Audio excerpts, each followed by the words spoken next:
I'm Corbett Wall with DV Auction, here with your feeder flash for Friday, August the 2nd, brought to you in part by the National Beef Wire, and we're spotlighting today the Do Easy Bale Bed channel, channel 1024. You can find that on the nationalbeefwire.com, along with a lot of other market information and up-to-date market quotes, so check out nationalbeefwire.com. Talking about the Cattle Marketing Hall of Fame, which inducted their inaugural class on Thursday at Pratt Livestock's big special feeder cattle auction. They had some pretty heavy hitters in there. Bill Griffith from Oklahoma City, Mike Lewis from Pratt, Kansas, Tom Gilliam from Oklahoma City, and the legendary Pat Goggins from Billings, Montana. But that's a great inaugural class to kick off that Cattle Marketing Hall of Fame. You might ask, well, I didn't hear, those guys are all feeder cattle guys. We didn't hear any fat cattle marketers. Yeah, well, it was all about competitive cattle marketing, and that's the main reason that you saw that. But some other things that happened in the industry, we did have a press release come out that said 5150 Productions, which is an affiliate of Arcadia Asset Management, yes, Jordan Levy, they have announced that they have purchased the Fed Cattle Exchange, which will no longer be a part of Superior Livestock. So you might wonder if that's a new deal. Well, Jordan Levy has been involved with that Fed Cattle Exchange since the very beginning, but now they are totally taking that on with Arcadia, which is his asset company. And yes, the same Jordan Levy and the same Arcadia Asset Management that put together the purchase of Five Rivers Cattle Feeding. So ought to be plenty of cattle there to put through that Fed Cattle Exchange, but I'm sure they have other arrangements already made for those. But that was a great idea somebody had to sell fat cattle online, and I've supported it many times here on this market report, and would love to see that deal take off. Would give a little competition in your fat cattle arena, but it's kind of struggled here since its beginning. But let's look at the board for Thursday. August live cattle futures up 97 cents at 107.87. October up 107 at 108.72. That was a big, strong movement, and your fat cattle showing some muscle after that big flop that they had on Wednesday, where you had basis jumpers taking a dollar lower in the Southern Plains when it was almost guaranteed that you had steady money and probably a buck or two higher. But they just saw that big basis. They took a dive at it, and it really just set the negotiated trade back this week, and we're not really sure where it's going to fully develop, but we did have a little bit more trade on Thursday, and we'll talk about that. August feeder cattle contracts on the CME down 30 cents at 141.22. September down 92 cents at 141.52. You'd look at some of the others, they were all down hard. October was down over $1. It was kind of a tough day for a lot of your ag commodities. And a lot of that had to do with Trump announcing that he's going to put more tariffs on China starting the 1st of September. They're just not making a good enough effort to really come through with this trade negotiation deal. He's got them by the short hairs. They're struggling. He's taking in a lot of money, going to use that money that he's taken in to help our farmers out, because a lot of your talking heads are talking about how bad all this is hurting your row crop farmers. Yes, to a certain extent it is. It's making for volatile futures, that's for sure. Your grains were down hard on Thursday. November beans down 16 1/4, settling at 8.65 1/4. And corn now just barely hanging on to $4. We've been fearing $5 here most of the summer, but December corn down 7 1/2 at 402 1/2. But everybody really looking out here at October the 12th, I believe it is. We have that next crop report, and you know, anything could happen wherever that deal comes out. Nobody has an idea.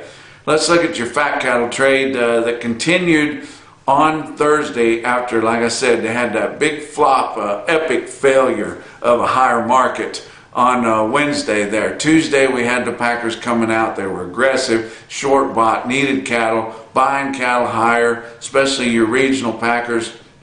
And then we come into Wednesday and it was looking like we were going to do a lot. We had good bids out there. Everything was going good. And then we had basis jumpers in the Southern Plains that just couldn't resist what ended up being a $4 there basis. And because the spot live cattle futures is just not keeping up with the market. And we need to do something better to keep some of those longs in the futures market right up closer to maturity, or at least till the guys roll over to the next. But through Wednesday, they had sold 47,000 head in your 5-area negotiated cash area. But they need more cattle. I tell you what, they've been running these change speeds full blast, harvesting a lot of cattle, and yeah, they do have a lot of captive supplies, but they've got to fill in around them, and actually they're pretty aggressive and noticeably needing cattle hand to mouth because they haven't been setting up a lot of those cattle to be delivering nearby. But on Thursday, Iowa had confirmed sales, and a lot of these confirmed sales, I'm not sure if they didn't happen late on Wednesday, because a lot of it was kind of what was going on Wednesday. I'll talk some more about what the talk was on Thursday, but confirmed on for Thursday, which could have been late Wednesday and just didn't get them put into mandatory price reporting. But Iowa had 14,300 head, 114 to 117 live. We've been talking about them selling at a premium because they have more of those high quality carcasses that suddenly we don't have near as much of. Everybody was thinking that prime was just kind of a regular thing you could count on, which those who have been looking at it for 30 years know that it's more of a fluke of nature. But it has to have something to do with recalibrating of the cameras. Yes, nobody's going to say too much about it. Yes, those cameras were getting out of whack. The cattle were grading way too good, but it wasn't bothering the producer and it wasn't bothering the packer, and the consumer didn't know what they were getting. So it kind of went untouched there, but I think they're getting things kind of dialed back in now. Talk about your dress market, 185 in Iowa. So that would be the extreme top of last week's price range. So kind of on the positive side. Nebraska, 9,600 head from 180 to 185, mostly 183 to 185. Kansas and Texas, Kansas 8,700 head more confirmed that they didn't have confirmed on Wednesday, and Texas about 3,000, all at 111, which would be a buck lower, which they're going in the opposite directions. I realize that the north is very, very current and almost short of market ready cattle, and the South's got plenty of them, but like I said on the last visit, that's what trucks are for. It's not that big a deal, but the basis jumping is what caused that lower market when, you know, basically they could have just had the steady 112, and everybody was thinking at least 113. But what was happening calling around, it's easier to find out what's happening calling around than it is relying on some market information that's always kind of behind. But in the northern plains in Nebraska, central Nebraska, there was some 114 sales. We didn't see that reported yet, but they traded some cattle at 114 in central Nebraska. It was offered to the eastern Nebraska guys. They were not ready to take it yet during the meat of the day on Thursday. They had some more trade at the 185. Down in the southern plains, I heard from several reliable sources that they had a call in at 112. So the way the southern plains was, you could readily have 111. They would call into the office for 112 or send a postcard for 115.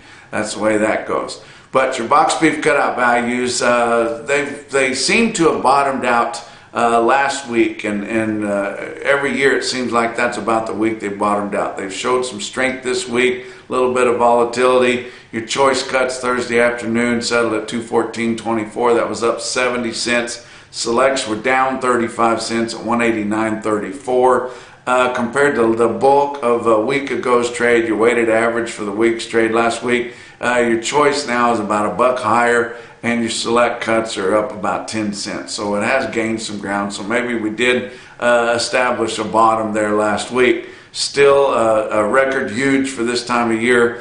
Choice Select spread almost 25 bucks, and very light movement on Thursday. Your slaughter information come in 477,000 so far this week through Thursday. That was 2,000 less than a week ago, 5,000 more than the same week a year ago. Your actual data come in for the week ending July the 20th, which we're always looking at those dressed weights to see what's kind of going on, see how current we are.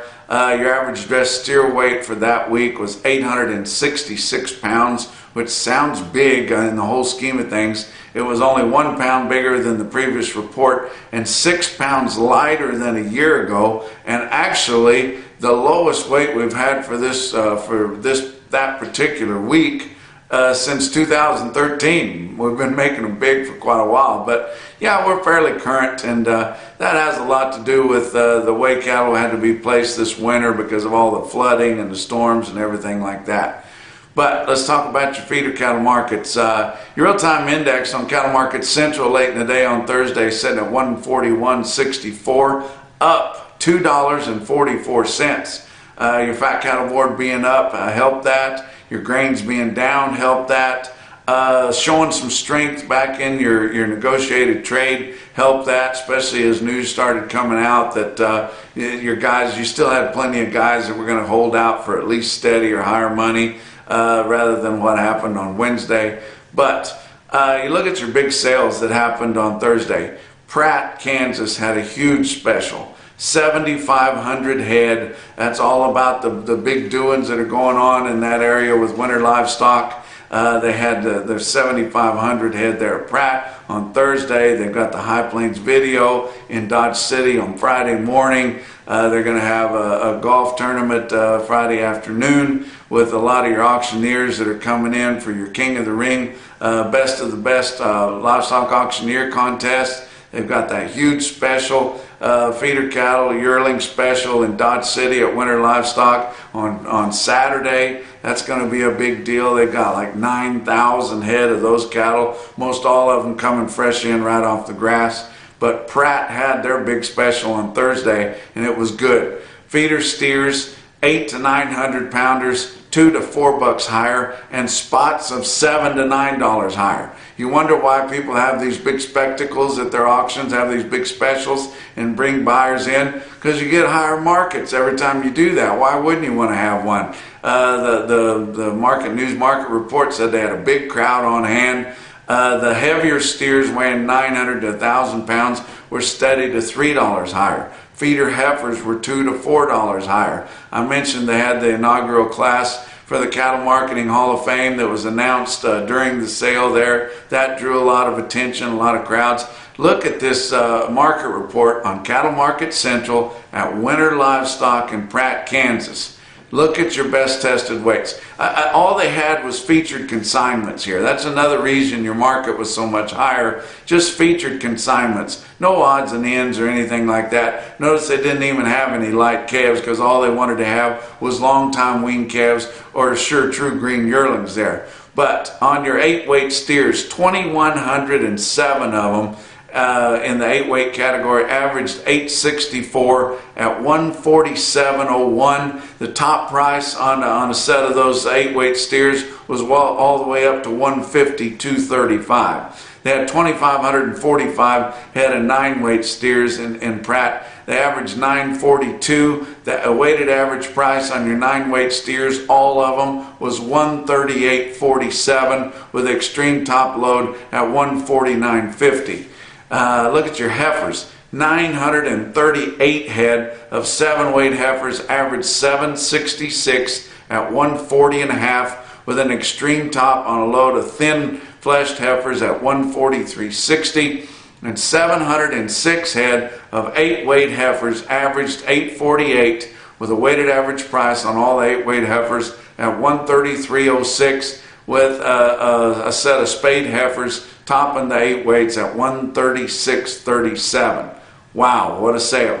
And I can't wait to go to the big special they're having Saturday in Dodge City. Looking forward to that contest. They've got the very best auctioneers that came. They've got world champions there. They've got some that were just nipping at its heels. and really going to be a good time there, and should be a hell of a sale too. Another big sale they had in Kansas, Farmers and Ranchers Livestock, Salina, Kansas, had a good sale on Thursday, 3,700 head there. And you look at your steer trend there, 700 to 900 pound steers, $1 to $5 higher. The heavier weight 900 to 1,000 pound steers coming in right off the grass, $1 to $3 lower on those. And that just had a little bit to do with because of your failures in your fat cattle arena. But your feeder heifers steady to $3 higher. Your individual quote, the top price that I saw all over on Thursday, indeed did come out of Pratt. It was on some long-time weaned steer calves, 99 head of them, weighed 627 pounds at $172. That's your feeder flash for Friday.